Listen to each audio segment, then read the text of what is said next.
Okay, take two. Sorry about that, folks. Of course, my laptop, not me, my laptop, I'm blaming my laptop, forgets how to function after a Knicks win. I guess it's been a while. But we are back. We are back. We are back. We are back. Okay. Much needed win. Anyone who's coming in that was in the super chat last time, don't worry, your super chats. We are good now. I promise we are good now. I promise your super chats did not disappear. We'll get them answered in short order. As I was saying before I so unceremoniously got dismissed, for anybody listening or watching who was on the KFS halftime live stream, I said at halftime that I thought this would be the win that turned around the Knicks season. I had a feeling at the time. I did not know how it would turn out in terms of how specifically this would go, but I had a funny feeling that something about this game was going to turn things around. And we're going to talk about a lot of stuff because a lot of stuff happened and it was mostly good. There was some bad, but mostly good. I felt like something in the third quarter clicked for the Knicks. And I think it happened right around when Kemba got pissed off at the foul call and they got pissed off at the refs. And there was a couple of fouls that weren't called or a couple of whatever the case may be. Maybe it was just me, but I felt like watching that third quarter, something clicked with the starters' defense in particular. And I felt like they just started playing, and I use this word all the time. I just felt like they started playing with a verb that they had been missing previously. And that carried over through the bench. It didn't end, third quarter didn't end perfectly. There were some nasty possessions before Randall left the game. On the whole, though, I felt that's where the game turned. And then, obviously, fourth quarter, largely because of the bench unit, with some other contributions from some other guys. And we're going to talk about everybody because I really did feel like this was the best team win of the year. Capital T, team win of the year. And I think everybody played a huge role in it who saw court time. Yes, even the guy, let me get his numbers, who went 5 of 15 with, I think he ended up with 5 turnovers. 5 turnovers. And that's Julius Randle. We're going to talk about Julius Randle. We're going to talk about Mr. RJ Barrett. Oh, my God, did that last 3 feel really good. And, of course, we're going to talk about the stars of this game. None brighter than the Knicks, tied for leading scorer with Kemba Walker, Emmanuel Quickley. Because how can you not talk about Emmanuel Quickley? Okay. I'm going to catch up on the super chats as I open up Tom Thibodeau's post game, which I hope is going to come through okay because we were on the pregame and the audio was not good. So if the audio is not good, we'll get out of it. If the audio is good, we'll stick with Tibbs. For right now, though, let's get to some super chats. CT Pittman, thank you for kicking us off. And don't forget, I will get to everybody who put super chats in the other live stream. I'm getting to all your comments as soon as Andrew sends me some screenshots. CT Pittman, that was a gut check win. How about that defense in the fourth quarter? Held him to 10 points. Is that right? Again, I think it really started to click in the middle of the third quarter. I know the Pacers hit some shots down the stretch of the third. But for my money, that's when they started playing defense for real. Yes, 10 points in the fourth quarter. Beautiful. You can't say enough about it. It's so great to win a game with defense. This was a win that last year's Knicks would have gotten. And I think that's why we all love it so much because it feels like a win that last year's Knicks would have gotten. Leon C. What's going on, Leon? So happy for RJ with a good game and that last 3. Yeah, I don't know if we can say that RJ had a good game. He hit 3 really huge threes, which I think him seeing those going through the basket, I have to think that's going to help turn his slump around. Finally, I personally was never worried about RJ. I don't think anyone was really worried about RJ. It was just like, okay, when he's going to come out of this. Hope this is the start of a good run. Let's go Knicks. Kane Marco, take Mob General. Broadway Barrett. I love how we're shouting out the guy who was, what was he in this game? Was he 3 for, he was 3 for something. 4, excuse me. He had the dunk. I forgot about the breakaway dunk. He was 4 for 13. Quickly was amazing, but give Rose and Taj the game ball. What a game. I think, I'm going to say it right now, I think this is the toughest, this is going to be the toughest stars of the game that I've had to decide on yet this season, because here are the guys who are in the running for a star. Derrick Rose, obviously. Emmanuel Quickly, obviously. Taj Gibson, obviously. And I'm going to say it. Julius Randle. I know he was 5 for 15. I know he had 5 turnovers. I know he had some brutally ugly possessions at the end of the third quarter. But that's a dude who came out and said, I am going to attempt to play the way my team needs me to play to win games. I know he took 15 shots. I would have to go back and watch all of them. A bunch of them were late clock shots that I'm not going to attribute to him, that they were like not great shots or didn't go in. I counted a couple ISOs maybe. And one of them I was actually okay with because it was a back and forth with Fournier and it was late on the clock and he put it up. I think Alec Burks, I don't know what his final stat line was. Alec Burks deserves consideration for a game ball. And of course, the forgotten man in this game because he wasn't in the fourth quarter, Kemba Walker. 8 of 11 from the field. Absolutely guided the Knicks offense in the first quarter. That is how New York needs to look in the first quarter from now on. Give the ball to Kemba Walker. Let him cook. Go from there. We've seen it work 2 games in a row now. C.T. Pittman and Julius set some really good screens. Boxed out really nicely. I thought his defense was largely really good, with the exception of a couple of times where he falls asleep. But he was doing that last year. He would have a couple of possessions last year every game where you'd shake your head and say, oh, that's Julius. I think we're lessening them more and more and more and more and more. Okay. As we still wait for Tibbs. Jeremy E. Fournier has to come off the bench. A win and someone's calling for a change in the starting lineup. Look, give it time. Here's the great thing. Fournier could start. It doesn't mean that Fournier has to play a certain amount of minutes. Fournier played 24 minutes in this game. Emmanuel Quickly played 23 minutes in this game. I think Fournier is going to get it going. I think I told you in the beginning of the season, be patient with Emmanuel Quickly. I told you in the beginning of the season, be patient with Alec Burks. I'm telling you right now, be patient with Evan Fournier. Evan Fournier is a really good basketball player. Go look up his effective field goal percentage for his career. That is not a mirage, especially over the last several seasons when he was playing with dog shit talent in Orlando. Evan Fournier is going to be fine. I know his defense lacks a little bit of punch, but I think he is still the right starter for this team, even if he only plays about 24 minutes a game, which I think is probably what he should play. Jordan Freisinger. Everything else aside, that is great about his game. IQ's energy every single second he's on the court is inspirational. Cheers to that. It all stems from the energy.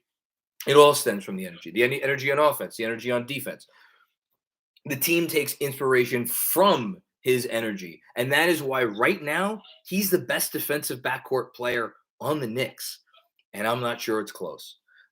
My goodness, I want to see that guy. I mean, here's the thing about the comment about Fournier should come off the bench. Emmanuel Quickly, and I said it on the halftime Zoom, a guy who looks like he should be playing 30 minutes a night for an NBA team. He's that good. I don't know when he's going to be unleashed fully, but at this point, I'm done putting a ceiling on that kid. Daniel Chang. Well, we know who's closing the game from now on. I really hope so. I mean, we've said similar things before, and then it goes back. We'll see. Taxi driver, thank you for your contribution. I appreciate it. That fourth quarter defense is the reason why we love last year's team. Took the words out of my mouth. Shout out to Randall for hustling on defense and focusing on facilitating tonight. Dude never settled for a bad shot. And more than that, I did not feel, and we've seen this from Julius at times last year and certainly at times this year, hunting for assists. I felt Julius was facilitating in a way that would be best for the team. Sometimes that resulted in assists, but I did not think he was hunting for assists. Fantastic job. Shout out to Sheldon Gomes for the super chat. Overratedness. I really like this closing lineup. Maybe switch Noah with Taj, but finally seeing good defense down the stretch gives me hope. That was okay. Oh, I have a feeling the audio is going to be shitty. Hang on. Yeah, that's not happening. Sorry, guys. MSG needs to get their equipment fixed. They try, but not everybody has Andrew Claudio behind the ones and twos. I mean, Taj Gibson, I'm going to save my Taj Gibson soliloquy for a little bit later. Spoiler alert, Taj Gibson is getting one of the stars in tomorrow's newsletter. They don't win this game without Taj. He is the center you trust the most. I'm not saying he's the best center. I'm certainly not saying he's the center with the highest ceiling. But Mitch is obviously hobbled, and he was trying to play through it. And shout out to Mitch for trying to play through it. But Taj Gibson is the safest center on the Knicks right now. And if you're in a close game down the stretch, he's the guy you want out there. Robert McGinley, awesome job by Tibbs tonight. Thank you for the shout out to Tibbs, a man to my heart. Really was flexible with his lineup down the stretch. If we can get our starters' chemistry going and focus on the little things, boxing out, etc., this can be a jump off. I think the chemistry is on its way there. I really do feel that way. I feel like we saw signs in the last game, and I feel like we saw signs in this game. And obviously defensively, this was a massive step forward for the entire team, with the starters included. They're going to get there. There's a big win. And by the way, I don't want to hear anybody say, "Oh, they beat a 6-8 team at home. Who gives a shit? They were favored in this game." This Pacer team's good. They just went and beat Utah in Utah. They are 5-2 over their last 7 games. They have a top 10 net rating over their last 7 games in the league. They got off to a horrific start. They beat Miami when no one was beating Miami. This is a good Pacer team, and I think you see that. And I know they didn't shoot it great tonight. A lot of that was the Knicks defense. Some of it was just Indy missing some shots. But this is a good win. And I think the Pacers are going to be, at the very least, a play-in team. And I wouldn't be shocked if they ended up being a playoff team if they keep it up. Eric Fernandez, can we get a game ball for Taj Gibson? Again, I live to give game balls to Taj Gibson. That backdoor was almost tragic, but he got his hand in there last minute. Taj Cutlets for president. Oh my God, Taj Cutlets. No two better things in the world than Taj Cutlets. Taj and Cutlets. He made so many game-saving plays. In this game, he makes them in every game. Never in the wrong spot. I've run out of good things to say about Taj Gibson. He's 36 years old, right? Is that Andrew? You want to fact check that for me? Shoot me a text. I think Taj Gibson's 36 years old. He just does things which you're not supposed to still be able to do at this age. I mean, Herb Williams was long riding the bench, by this point in his career. Not Taj. Different level. All right, I'm going to get to some of our super chats for the people that have been patiently waiting from the other live stream. Let's bang some of the – Taj Gibson does not have an age. That's good. The correct answer, Andrew. Jaden Spoer. Huge win. Love the offense not turning into Randall ISOs down the stretch. Best part of the game. Hopefully a sign of things to come. Great comment. Completely agree. Zach Porkanoy. Gritty dub. It wasn't perfect, but they grinded. Here's the thing about this win. I'm not sure about what this win really annoyed me. Like, you want to point to the last 2 defensive possessions of the first half? Those were annoying. You want to point to 2 or 3 of the defensive possessions at the beginning of the third quarter? Absolutely. Very annoying. Other than that, I thought their offense was incredibly sound all night long. I did not think that they hit nearly as many shots as they would normally hit. They scored whatever they scored in this game. I don't care. They had a ton of good shots. If they hit shots like they normally hit shots, I think, and this not even just from behind the arc, from inside, close range, guys miss a lot of shots that they normally hit. They score 110 tonight against a good defensive team. And then defensively, again, you hold a team to under 90 points. That's pretty darn good. Next comment from the original live stream. May it rest in peace. Aussie Knicks fan, we love a win at home. Let's go. Yes, let's go. I love it. Andrew Palladino, shout out. Thank you for your contribution to the super chat. Haitian Ferg, solid showing of character tonight. I love that comment. Tibbs staggered the first and second unit. And in fairness to Tibbs said at a press conference a week or so ago that was something that he would start doing eventually, but guys needed to get more comfortable with one another. And I think now we've seen it. We've seen him stagger to end 2 straight games. And it works because you can mix and match. And that's the great thing about this team. And it's what we talked about during the offseason when we all gushed about how the Knicks have 8 guys who could shoot it from deep and put the ball on the floor and make a play if need be. Now, some of those guys are not shooting it from deep right now. Obi Toppin has not made a 3 since the second game of the season. Hopefully he will make a 3 at some point again. Some other guys are not exactly shooting great. But for the most part, you still get that flexibility. Obviously, he went small with Randall and Obi. Love to see that.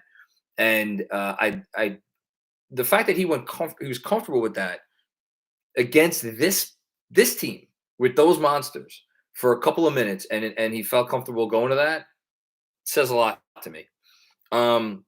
War of attrition, but a win is a win. Mitch is the third best defensive center we have. Oh my goodness.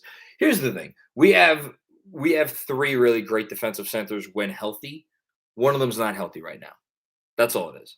Anthony Sixto, again, from the original live stream. Shots weren't falling, but some excellent sets being run by the starting 5 early. Loved the sets from the starting 5 early. I'm going to throw a couple of those in the newsletter tomorrow. And I thought, and by the way, the sets are great, but some more Emmanuel Quickly love. When does this offense look the best? When they're freelancing. By far, it's when Emmanuel Quickly is in the game, because he has the ability to just be unpredictable and do anything and go anywhere and shoot it from anywhere. And now that he's getting better and better and better about what he's doing inside the arc, once he gets in there, he's like a maestro. And the let's see if I can nail this analogy. And the court is his stage. Or is it the area under the stage where the people play the instruments? Someone who's smarter than me and more worldly than me and more cultured than me should chime in on that, because I certainly fucked it up. In any case, Emmanuel Quickly is really good. Make sure. Oh, yes. Great movement on and off ball. Yes. Love what this will look like when the mental hurdle is cleared. I think they may have cleared a mental hurdle tonight. Dominic Ambrose. We on here. We are on here. Our friends will be listening tomorrow on the podcast or watching it in a bit. Sniff. I'm not sure what that's supposed to mean, but thank you for your contribution. Dom Cappuccini, friend of the super chat. I feel like we went back in time, LOL. What happened? Knicks all day. Let's go streaking. Love it. And then finally, Barry Craver. What the Fournier is wrong with our big offseason acquisition? Hope you sleep tonight, Macri. Oh, I'll sleep well tonight. All should support KFS and subscribe. Thank you for that. Yeah, I'm not worried about Emmanuel or Evan. I'm definitely not worried about Emmanuel Quickly. I am. I see. Yes, saying hello. Thank you, Andrew. I'm not worried about Fournier yet. The guy was on fire to start the season. He's in a slump. I still think he's trying to make the right play and fight hard. And by the way, a big part of tonight's win was the 2-man game between him and Julius Randle. Again, this was a close game. They needed every possession to win this game. That like Fournier working it off of Randall. I don't know exactly how many points came from that, but there were some baskets that came from that action. And more importantly, forget about where Evan Fournier is right now. I think that's the best combination probably in the starting lineup for Julius in terms of a guy that Julius has a real chance to develop some good chemistry with. Is Evan Fournier. And we need to get him right. I'm not sure the answer is to stick him on the bench. Anthony Sixto would love to, again, more starting lineup changes. Would love to see Burks get run with the starters, has familiarity with them, and Evan can find his confidence with the second unit that distributes better. It's funny, the guy that everybody wanted benched for Quentin Grimes a week ago, people now is calling to be in the starting lineup. Look, I love Alec Burks. I made that well known last year. I said if we could have either one of Bullock or Burks, I wanted Burks back, and I'm happy we got him back. He's really good, but I like him off the bench. I think there's a certain amount that he is great for, and I think when you push Burks past his limit, he's one of those guys that maybe it's diminishing returns. Tyler Michaels with maybe the comment of the night. Can we bring Norvel Pell back? Shout out to Norvel Pell. I hope he's doing well wherever he is. I like Norvel Pell. Not that insane right now. That's all I'm going to say. Although I do like Jericho Sims. Sheldon Gomes. Burks seemed to take that matchup with Brogdon personal. His defense was big in bringing us back. Absolutely. Again, I feel like I'm a little bit too effusive in my praise of Alec Burks because I've been talking about Burks, I feel like, for so long. And all season long, I was resisting the urge to say you should bench Alec Burks. Alec Burks makes big plays. Alec Burks is a smart player. Alec Burks makes big shots. And the defense on Brogdon there in that one possession that had that when you through your one-on-one defense, get the Garden on its feet and loud as the possession is still happening. Shit. I mean, you got to get a game ball, right? This is going to be really tough for me. Who am I going to give these stars to tomorrow? I don't know. I don't know. It's going to be a tough call. Kevin Danishevsky. Taj, man, Taj. IQ is special. Burks on D. What is starting lineup of Kemba, IQ, RJ Jew, and a center? Would it work? I think playing with Rose and going versus backup threes would get him going. I guess you mean Fournier. Thoughts? Gosh. I got to say, of all the things that I expected to find when I came on the live stream tonight, a mass of people calling for Evan Fournier to be benched was not one of them. I still think Evan Fournier, because of the different things that he could do, and because of how good he is off the ball, how much he moves off the ball. I'm not saying Alec Burks doesn't do that. Alec Burks is great off the ball too. But just Fournier's ability to be another playmaker, be a secondary, tertiary playmaker on the floor. Again, Alec Burks could do that.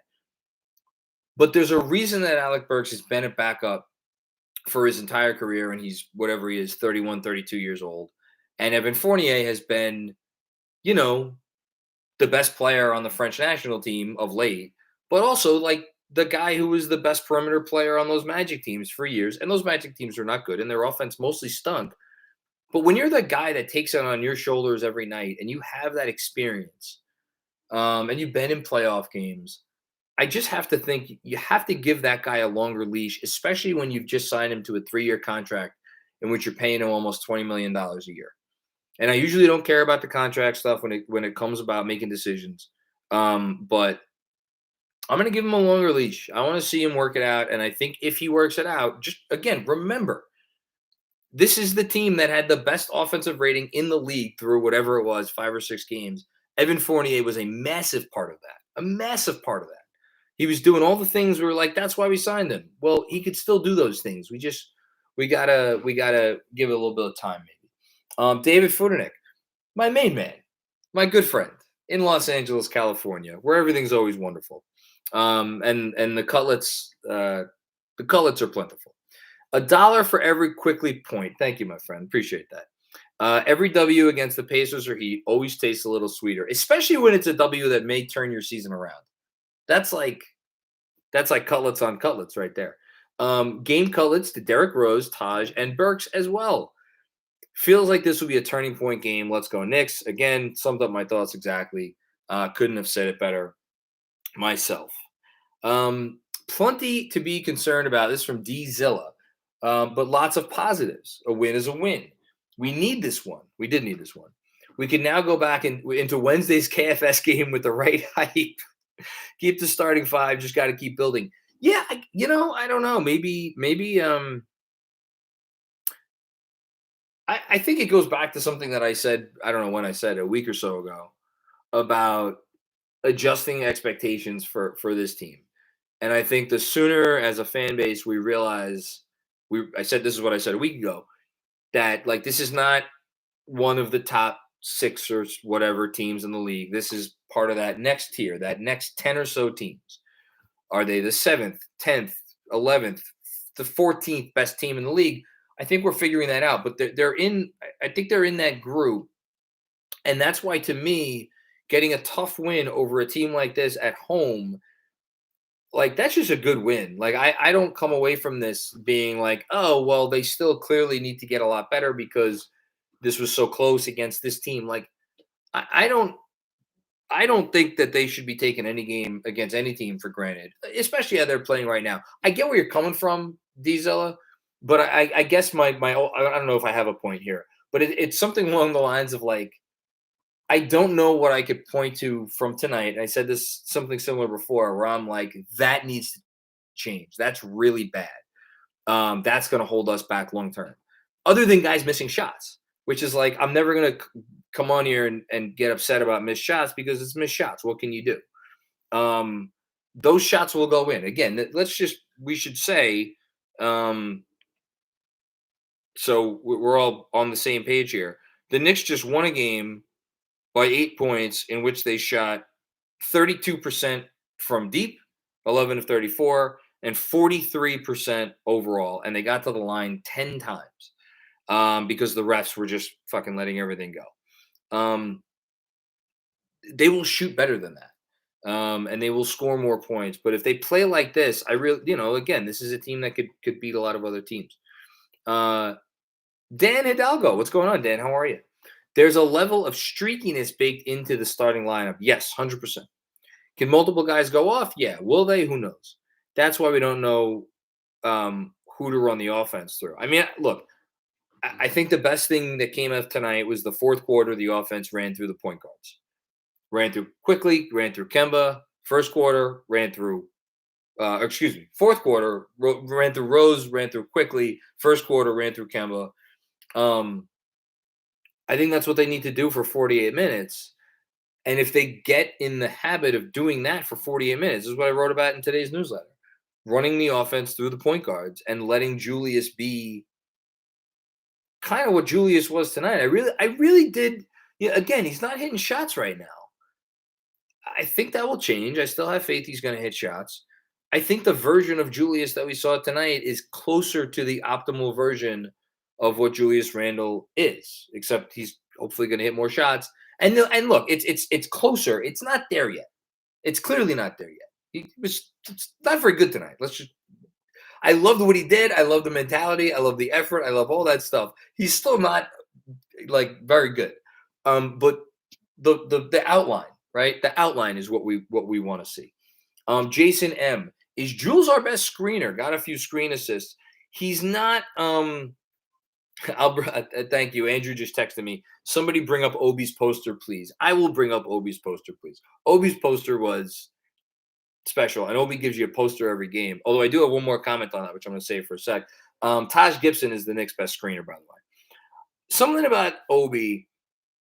Again, he's like a lesser Quickly right now, in that ups the energy level.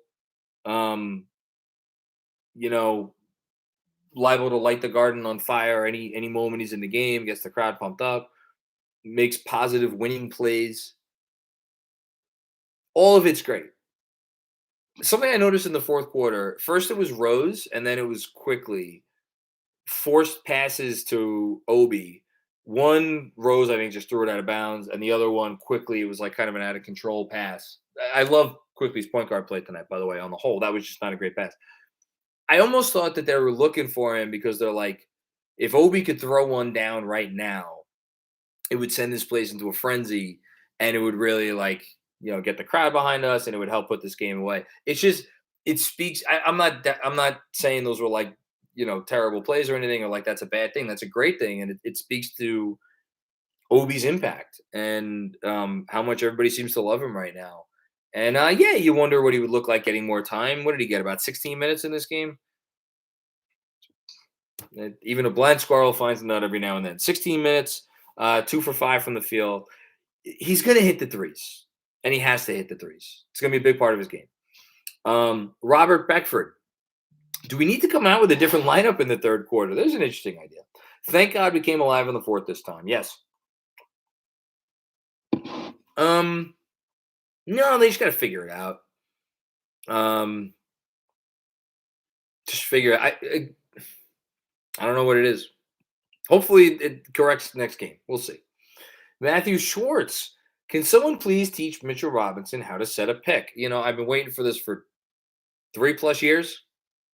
Hasn't happened yet. Like, there are players out there. I have seen them. NBA professional basketball players who set a hard screen and are still able to roll to the rim. It can be done, folks. It can be done. I don't know why Mitch just doesn't do it. He's never done it. But it's a hole in his game, and it's like it's like not even worth talking about at this point, because it is what it is. But yeah, no, that's annoying. It hurts to watch. That said, shout out to Mitch after this one. He played hurt, so you know. Um, Andrew Claudio, I think it's safe to officially say no. Nobody can teach Mitchell Robinson how to set a pick. Yes, very much agreed. Kevin Danishevsky back for more. Again, thank you, Kevin, for your contribution. We'll look back at this W, turning point. Completely agree. Mensa, my main man, Mensa Smith, shout out to our halftime Zooms. Great win tonight. Call me crazy, but I firmly believe Kemba's technical foul saved the game. Yes, yes, yes. You're not crazy at all. Felt the same way. In the moment, as soon as it happened and how they came out of that and responded, felt the same way. And by the way, for anybody who missed my tweet, I tweeted it in the fourth quarter, and I want to repeat it because this I thought was really meaningful. Kemba Walker came out and was 8 of 11 from the field. He had 16 points on 11 shots. He was awesome on offense. Defense, tried hard, got bullied a few times by Malcolm Brogdon, but I did not think, with maybe one or two exceptions, there was one that comes to mind where he was kind of half asleep in transition. For the most part, I did not think his defense was an issue tonight. And again, we're talking about a guy who played 20 minutes and the team only gave up 84 points on the night. Like, his defense was part of what was good tonight. And that's important. I know he was a minus 15. I know. Third quarter would do it. I get it. He was the first guy off the bench cheering for the team when they were making the run, and there was a timeout. And I saw him even before that timeout. He was, when I forget who made a great defensive play or whatever it was, he was all the way up by the coaches, standing, cheering, smile on his face, all about it. Could not care less that he was not in the game. He is 31 years old. He's a 4-time All-Star, not far removed from that, and he just played arguably his 2 best consecutive games of the season, and just to absolutely show zero ego. That's why that guy has won, I forget, Andrew, maybe you could look it up, some kind of award for either the Citizenship Award or like Good Teammate Award. There's some award the NBA gives out that he has won, and it's why everybody says time after time after time, great guy in the locker room. It's like that stuff matters. That stuff matters. Doug Lust, thank you for your contribution to the super chat. I like that name. Question from the regular chat, which Andrew just conveyed to me. What is your city edition jersey choice? I'm assuming you mean like which players city edition jersey do I want from this year? The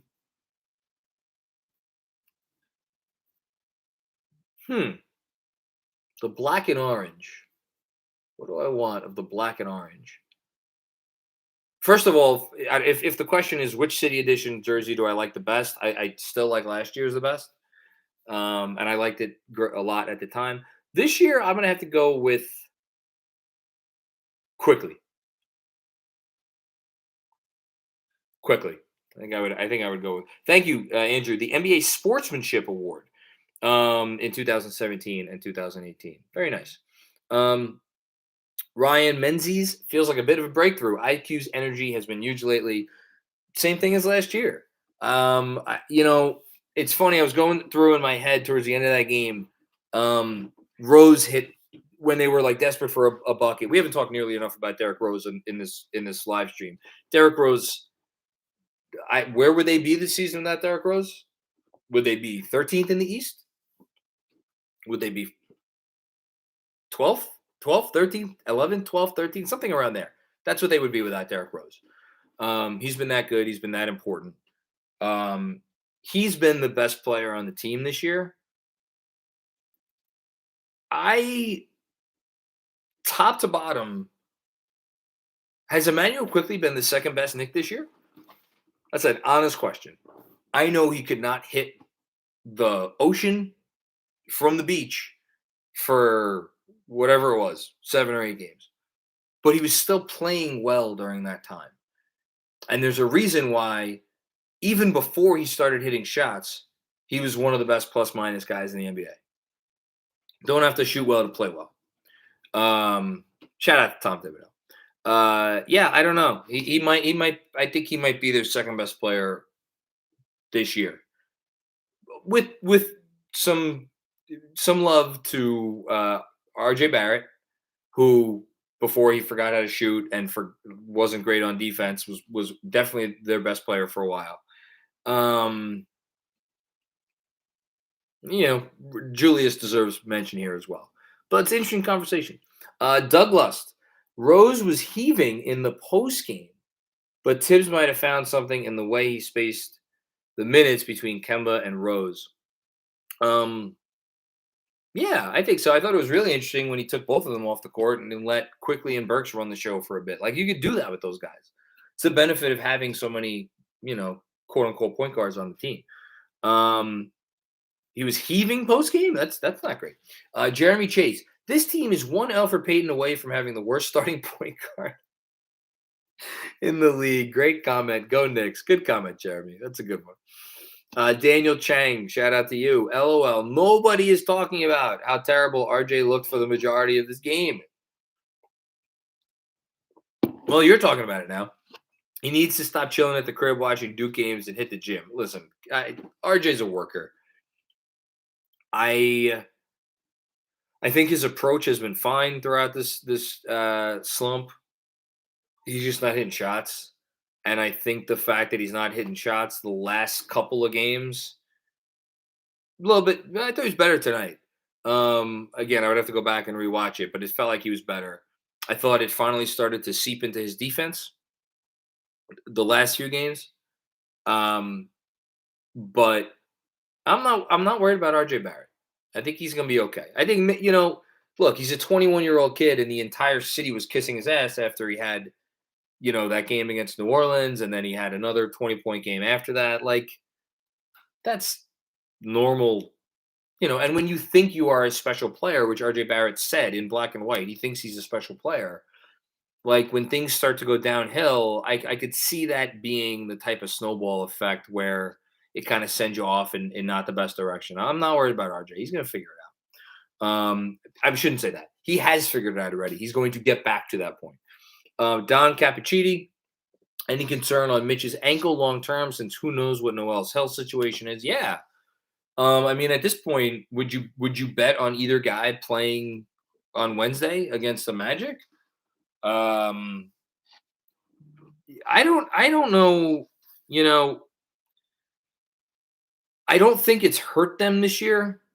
I think they've had enough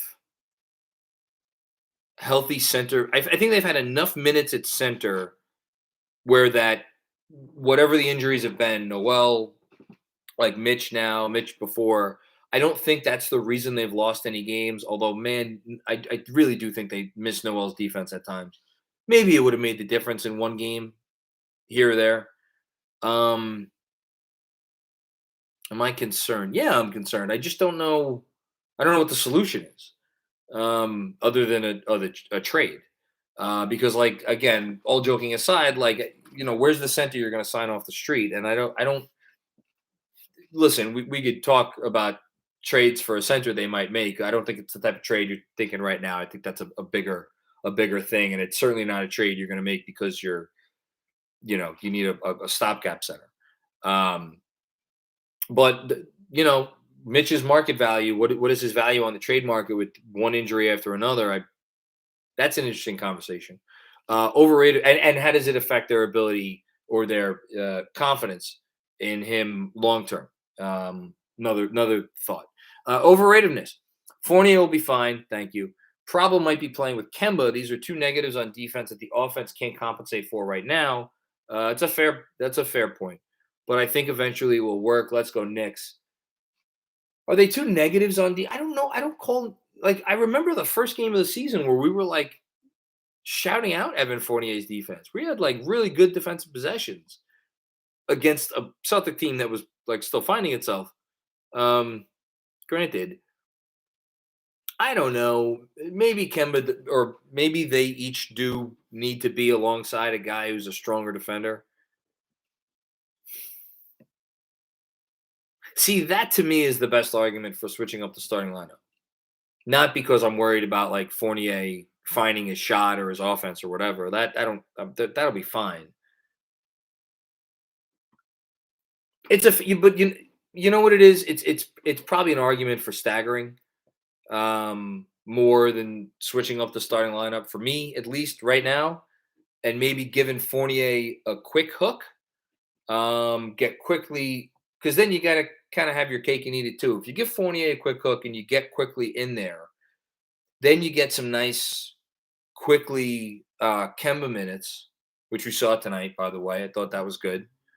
And then you get quickly time with Julius Randle, which we haven't seen a lot of this year, I feel like. And I love how those two played together last year. Their net rating was, I don't know what the minutes were, but their net rating was like plus 10 or 12 or something great by the end of the year. Something I'll think about. That's a good thought. What else we got here?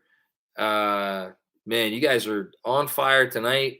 Thank you again for everybody collectively for contributing in the regular chat, the super chat. I'm going to stay on here for a little while longer because I want to try to get to as many people as possible. Hush Zoo was so happy with how many open looks we got.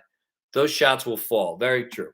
Kemba is a monster on the court. Theo Pinson on the bench, 76-6. Yes. In regards to the open shots, shout out to Shot Quality. Account on Twitter that tweeted out something. I think it was yesterday, in which it pointed out the teams that are most different in terms of their performance, how the shots have actually turned out, and how the shots should have turned out based on where they were taken and how open they were, whatever other metrics they use. And the Knicks are among the best teams, the top teams in the league, and like they should be hitting more of their shots based on the shots that they're taking. And I think tonight was another example of that. Those shots are going to go down. I'm not worried about that. Kevin Danishevsky,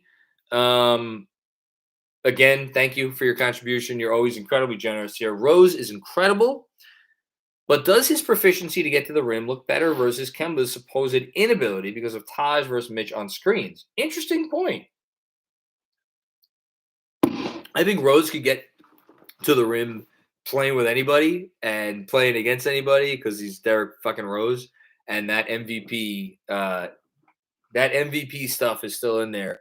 It definitely helps, and not only the screens, the chemistry with Taj. I mean, there's a reason that Tibbs likes to send those guys in there together. But then again, you know, I'm sure I could look up his numbers last year, and without Taj, and I'm sure they're still pretty good. Kemba's just more crafty. And what I loved about the first quarter is he showed some of that craftiness, and there's more than one way to skin a cat. And the hesitation dribble, like those handles, for all those years where it was like, okay, if Kyrie's number one, was Kemba number two? Was he number three in the league? Like he's not maybe at that level anymore, but like he's that ball handling ability is still in there. So I just love how much more aggressive he's been, confident he's been driving it, and Kemba's gonna be fine. But it's a good call, really good comment. Ahmad Khalil, what's going on, Ahmad? How are you? Crowd awesome. So Ahmad was at the game. Crowd awesome. Refs pathetic. Yes, refs were pathetic tonight. Knicks played hard. Julius trusting his teammates. Yes. Starters need more 3-point shooting. Burks over Fournier. Yeah, I guess this is going to be the refrain from now on. I mean, look, if Tibbs did it, would I look? I'll defend anything Tibbs does. I'm not gonna lie about that. If he did it, I think if he made any change to the starting lineup, and it's funny, we have people calling for Quickly to step in for Fournier, and we have people for Burks to step in for Fournier.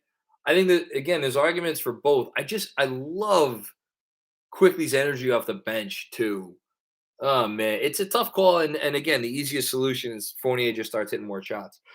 Um, okay, we're gonna go to the regular chat because you guys have really gone over and above tonight. And again, I apologize that I have a shitty computer that turned off in the original live stream. King DJ Mac, I don't feel good about Mitch. We'll see. Pastor Claudio's Obi Hive. Wow, what a name. Hold on, let me read that comment again. Macri needs to get Bodega coffee with Taj Pod. So funny story. My wife and I were in the city. I don't know when it was. It was not since we moved to Brooklyn, but before that. And she wanted a coffee, and I was like, "Oh, it's Bodega right here. Let's get some coffee." And she had the coffee, and she's like, "This is the best coffee I've ever tasted." And I'm like, "It's a Bodega coffee. What do you expect?" And she's like, I've never had a Bodega coffee. And that's why Long Island sucks. And nobody should grow up on Long Island and be limited to Long Island and Long Island's shitty coffee. And instead, everybody should get a chance to experience New York and wonderful Bodega coffee. That's my story for tonight. We got a Grimes for Fournier shout out here. I'm not sure we're getting that. Chris Carter. Do we know for sure that Obi has a jump shot? I trust it. I always trust work ethic and confidence. He's a second-year player, so I mean we don't know anything for sure. And also it takes some guys a long time. I mean, Derrick Rose is MVP of the league, and it took him 10 years or whatever it was, 11 years to really develop a jump shot. Now, if it takes Obi 10 or 11 years to develop a jump shot, is that going to help us out? No. So I think what you're really asking is like, does Obi have a jump shot right now? He might not right now, and it may take a few years, in which case, that certainly limits his ceiling, but it's a fair concern. David Salamone, which trade was a bigger steal for the Knicks? Ooh, I love questions like this. Marcus Morris for a first rounder that became IQ, or Derrick Rose for Dennis Smith Jr. and a second. My God. With both playing well tonight, it had me debating.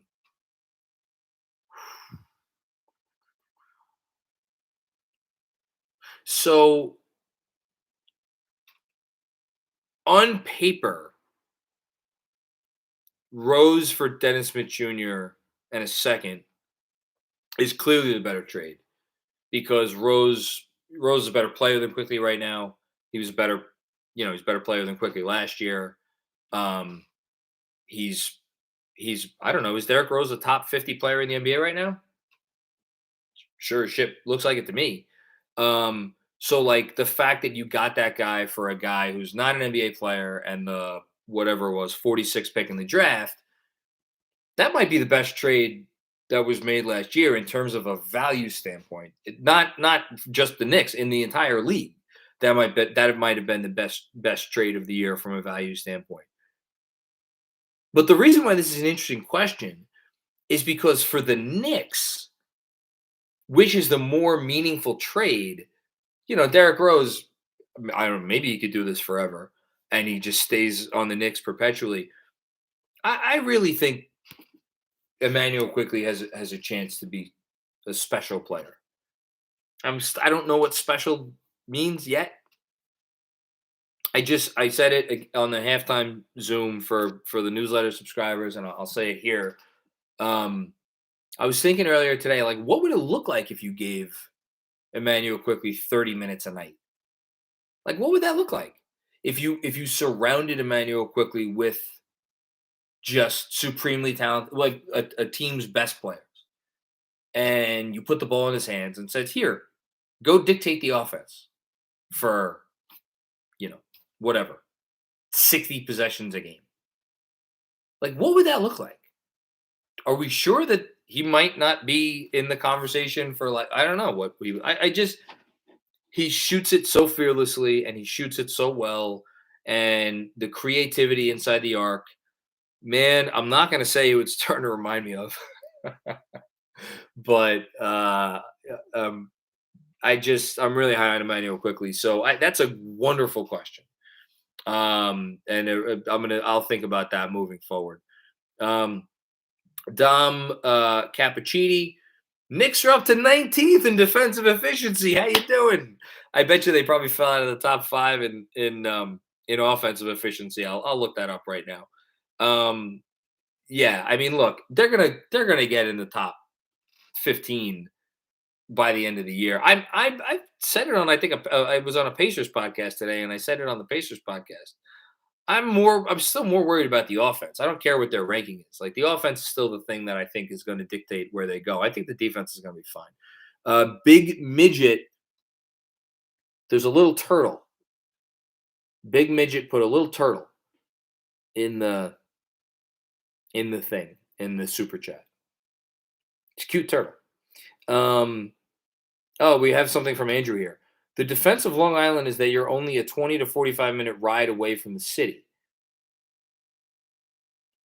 That's a long way to go for coffee, Andrew. You know, you want your coffee right there. You want your bodegas right there. Not to mention bodega sandwiches. Emil Boumansor. I love Taj Gibson. I love Taj Gibson too. I wonder how Tibbs will manage minutes when Noel comes back, as Taj provides things that both Mitch and Noel don't. It's the biggest elephant in the room right now. Like, how do you not? Sorry, Andrew, I read it when I saw it. How do you not play Taj Gibson? It's a great question. I don't know the answer for it. But I will say that, like,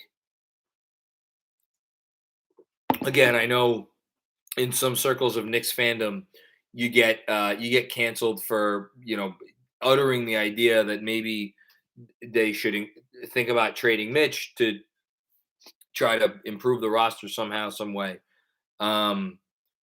It's just, I don't know. It's interesting because you got some good centers. I do still believe in Noel, although Noel can't get on the fucking court. So I don't really know. I don't know what that trade looks like, but the Knicks are down to 6th in offensive efficiency, sadly. So that's unfortunate. But 6th in offense, 19th in defense, and what are we at? Net rating 14th, which is higher than we were before this game. So I'll take it. Forgotten NYC. What? Okay, Andrew, you tell me what you want me to say. I keep seeing the out of context. Another turtle. Okay, so we're gonna, and there's more turtles. Anthony Sixto. Oh, turtles equals Mitch's feet. Oh, is that the correct thing? Okay, I'm now caught up in the super chat, so I guess that's what. The turtles look very cute though. Okay. Andrew, before I sign off, Andrew's gonna kill me if I don't remind everybody that turtle equals Noel's hands. That too. Everything is funny. Did I read that out of context, Andrew? Okay.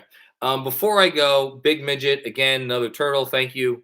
I really appreciate all the turtles. I don't know what they mean. Reminder that we will not have a lot. Oh, now we have penguins. There's a lot of animals here. We will not have a traditional live stream on Wednesday. We probably won't have any live stream on Wednesday. Maybe we will. We'll see how I'm feeling at the end of the night when I get home, because we have our Knicks Film School outing, in which we have a trip to the Garden, and very much looking forward to that. Shout out to anyone in here who is going to be joining us for that game. And if you're not coming to the game and you want to hang out before the game, we're going to Pennsylvania 6. It is a establishment not far from Madison Square Garden. I will be there probably about 5:30, up in the lounge. And feel free to drop by if you're in New York City. You want to grab a drink with the KFS crew. Oh, we have lots more animals. Hold on. We have camels. We have broccoli, and we have turkeys. Shout out to Ryan Menzies. See you at the game Wednesday, Turtle. Man, the turtle's really cute. I kind of want to get a turtle. I always wanted a turtle. Oh, Andrew's telling me we're going to go live from the suite. Oh, I didn't know that. Okay, so maybe we will go live afterwards. I don't know what's going on. Clearly, we'll figure it out.